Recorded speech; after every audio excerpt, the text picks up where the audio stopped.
আসসালামু আলাইকুম। আজকে আমি কফি দিয়ে ক্রিম বানাবো। এখানে আমি 1 প্যাকেট কফি দিয়েছি আর 1 কাপ আইসিং সুগার দিলাম, 2 চামচ বাটার দিয়েছি।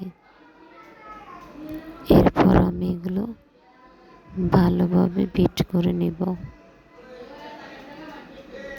যতক্ষণ পর্যন্ত বাটি থেকে পড়ে যাবে। আপনারা বিট করার পর বাটিকে উল্টিয়ে দেখবেন যে ক্রিমগুলো পড়ে কিনা।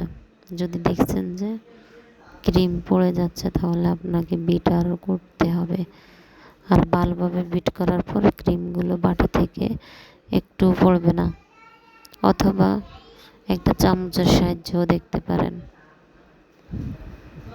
পারফেক্ট ক্রিম করার জন্য এই প্রসেসটা ব্যবহার করবেন। হাতে একটা চামচ নিয়ে